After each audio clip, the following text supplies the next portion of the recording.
خوفناک کہانیاں with نوشی۔ نیو ویڈیو اینڈ اپڈیٹس کے لیے بیل آئیکن پر پریس کریں اور آل پر سیٹ کریں۔ شروع کرتے ہیں اللہ کے بابرکت نام سے جو بڑا مہربان اور نہایت رحم والا ہے۔ تمام تعریفیں میرے اللہ رب العزت کے لیے ہیں۔ خوفناک کہانیوں کے معزز ناظرین کو میری طرف سے السلام علیکم۔ امید کرتی ہوں آپ سب لوگ خیریت سے ہوں گے، جہاں ہوں گے خوش ہوں گے۔ آج آپ لوگوں کے لیے میں ہر روز کی طرح بہت زیادہ دلچسپ خوفناک کہانیاں لائی ہوں جنہیں آپ لوگ بہت پسند کریں گے۔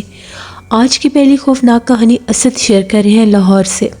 اسد کہتے ہیں آج آپ کے ساتھ اپنے چچا زاد بھائی میجر طارق اور ان کی فیملی کے ساتھ پیش آنے والی بہت ہی زیادہ دہشتناک کہانی شیئر کرنا چاہتا ہوں۔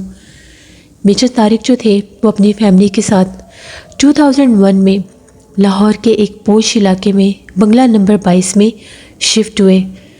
سردیوں کی راتیں تھیں جب وہ وہاں پر شفٹ ہوئے۔ ان کو شفٹ ہوئے ہوئے ابھی تیسرا دن تھا۔ ہم سب لوگ ان سے ملنے کے لیے گئے۔ بہت خوبصورت بنگلہ تھا۔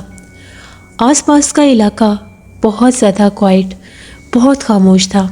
وہاں پر بنگلہ نمبر 20، 19 اور 21 بھی تھے، لیکن وہ سب اتنے بڑے بڑے تھے کہ لوگوں کا آپس میں ملنا جلنا نہ ہونے کے برابر تھا۔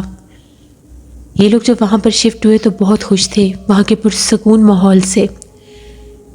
میجر طارق کی جو بیٹی تھی ماریا، وہ اپنے پیرنٹس کے ساتھ وہاں پر رہتی تھی، ان کی اکلوتی بیٹی تھی۔ وہ کہتی ہیں کہ جب سے ہم لوگ اس گھر میں شفٹ ہوئے ہیں، رات کے وقت مجھے اکثر یہاں سے ایسا محسوس ہوتا ہے کہ جیسے میرے کمرے کے باہر کوئی رات بھر چلتا پھرتا ہے۔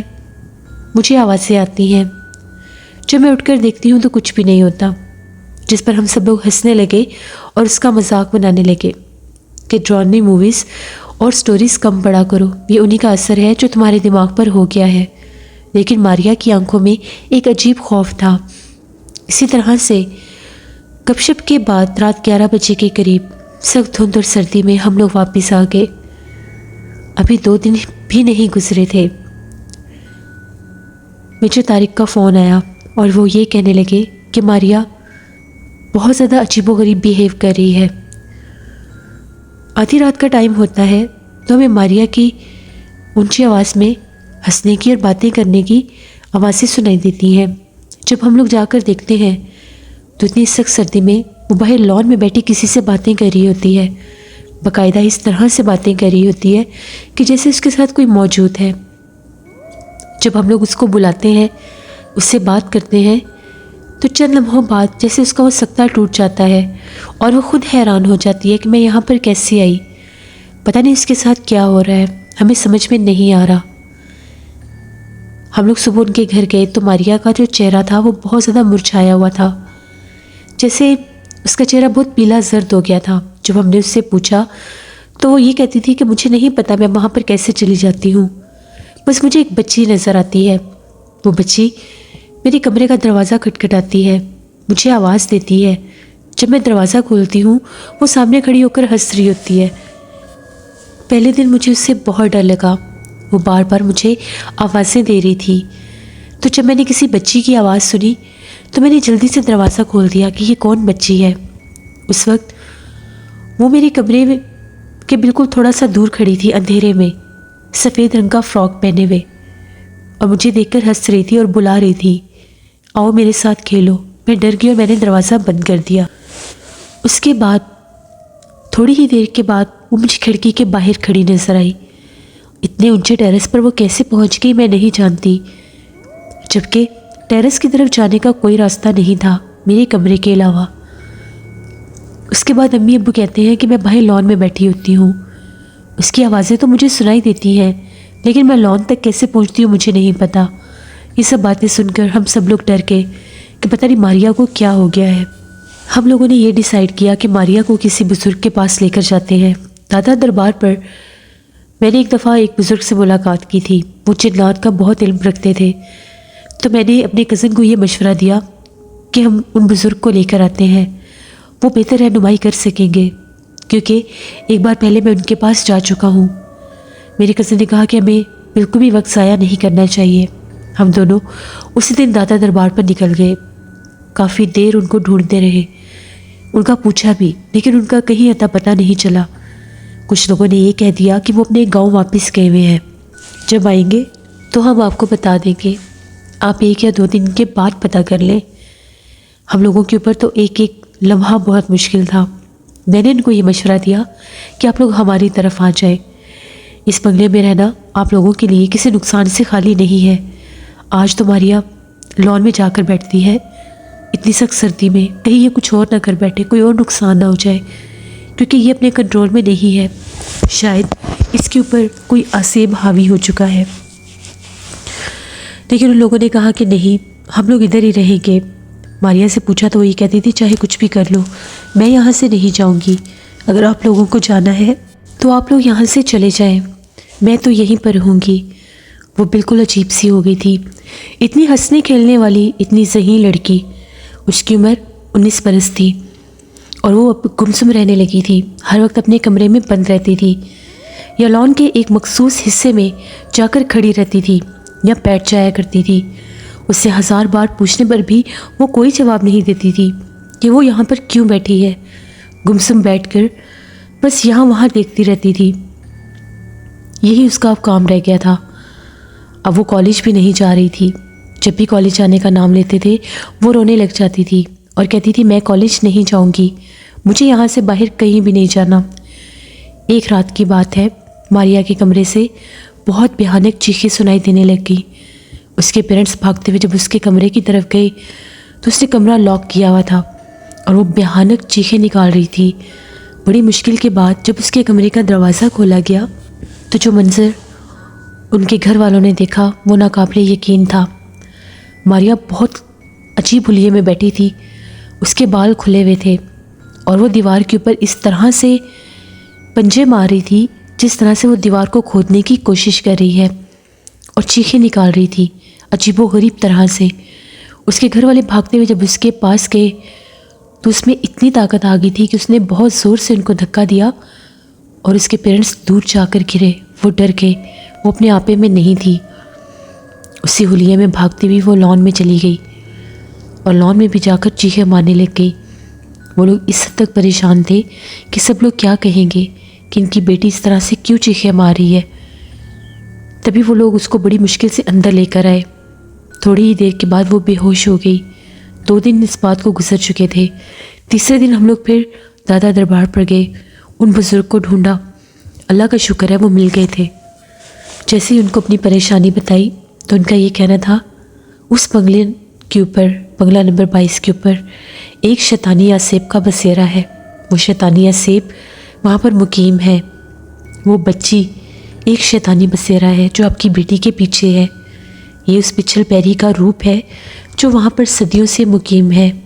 اس بنگلہ نمبر 22 میں جب بھی کوئی کنواری لڑکی آئے گی اس کے ساتھ یہی سب ہوگا، کبھی یہ بچی کے روپ میں تو کبھی کسی عورت کے روپ میں اس پر حاوی ہونے کی کوشش کرے گی۔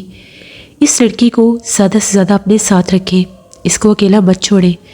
تو گھر والوں نے، ہم سب نے یہ کہا کہ وہ کسی کے ساتھ رہتی ہی نہیں، جب بھی ہم لوگ اس سے بات کرنے کی کوشش کرتے ہیں وہ صاف منع کر دیتی ہے اور یہ کہتی ہے کہ مجھے کسی سے بھی بات نہیں کرنی، آپ لوگ یہاں سے چلے جائیں۔ اپنے کمرے میں روتی رہتی ہے، اپنے سر کے بال نوچتی رہتی ہے، اپنے کمرے کے ڈریسنگ کے مرر کے اوپر عجیب و غریب زبانیں لکھتی ہے، عجیب و غریب نقشے بناتی ہے۔ اس نے اپنا بہت سا سامان توڑ بھی دیا تھا۔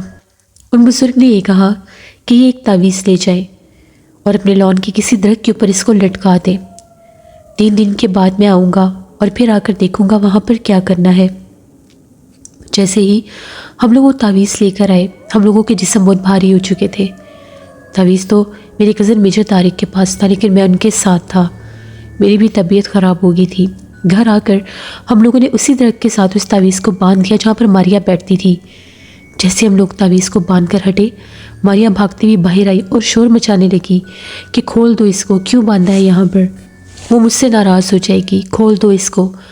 ہم لوگوں نے اس کو بہت سمجھایا، وہ چلانے لگ گئی، ایسے لگ رہا تھا جیسے وہ درخت کے اوپر چڑھ جائے گی۔ اس نے لان میں رکھی کرسیاں اٹھا اٹھا کر دور پھینکنی شروع کر دی۔ تھوڑی دیر کے بعد اسی درخت کے نیچے بیٹھ کر رونے لگ گئی۔ وہ اپنے کنٹرول میں نہیں تھی، وہ شیطانی بسیرے کے اثر میں تھی۔ تبھی چپ چاپ اٹھ کر اپنے کمرے میں چلی گئی اور کمرے میں سے بھی سسکیوں کی آوازیں آنے لگیں۔ اس رات میجر طارق کہتے ہیں ہم لوگوں کے کمرے کا دروازہ کسی نے کھٹکھٹانا شروع کر دیا۔ ہم لوگوں کو لگا ماریا ہوگی۔ جیسے ہم لوگوں نے دروازہ کھولا باہر کوئی بھی نہیں تھا۔ تبھی ہم لوگوں کے کمرے کی جو لابی تھی اس کے کونے پر ہم لوگوں نے دیکھا ایک چھوٹی سی بچی کھڑی تھی۔ وہ بچی بہت زیادہ ڈراؤنی تھی، اس کی آنکھیں ایسی تھی جیسے انگارے ہیں، اور اس کے ساتھ ماریا بھی کھڑی تھی۔ ماریا کا چہرہ بھی بہت زیادہ بھیانک لگ رہا تھا۔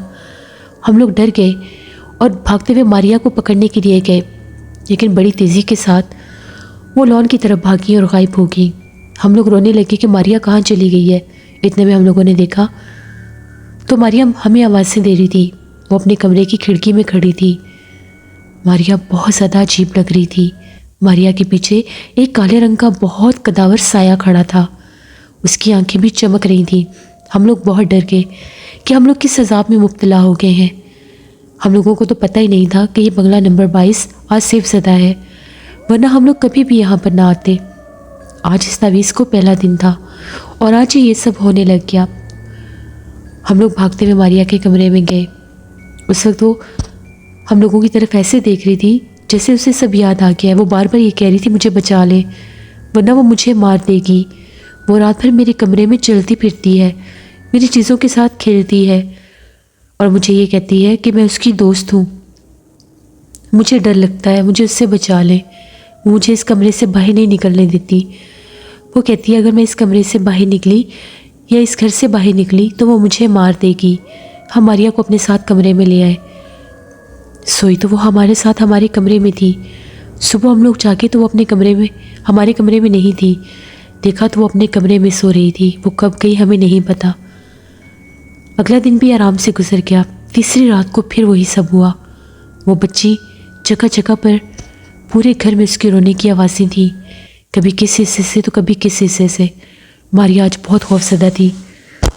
جب سے یہاں پر آئے تھے یہ پہلے 3 دن تھے جب وہ اس مخلوق سے ڈر رہی تھی، ورنہ وہ ہماری کوئی بات سنتی نہیں تھی۔ تیسری رات اسی طرح سے گزر گئی۔ وہ بچی رات بھر پورے بنگلے میں چلتی پھرتی رہی اور خوفناک آوازوں میں روتی رہی۔ اگلے دن ہم لوگ ان بزرگ کو لے کر آئے۔ دوپہر 12 بجے کا ٹائم تھا۔ جہاں پر تعویذ باندھا وہ وہاں پر گئے۔ وہاں پر بیٹھ کر انہوں نے ایک پڑھائی کی۔ پڑھائی کے بعد آدھے پونے گھنٹے کے بعد انہوں نے وہاں پر کچھ تعویذ چلائے اور ان کا جو دھواں تھا اسی درخت کے اوپر جانے لگا۔ تبھی ایک دم سے وہاں پر ہم لوگوں نے کالے رنگ کی پرچھائی دیکھی۔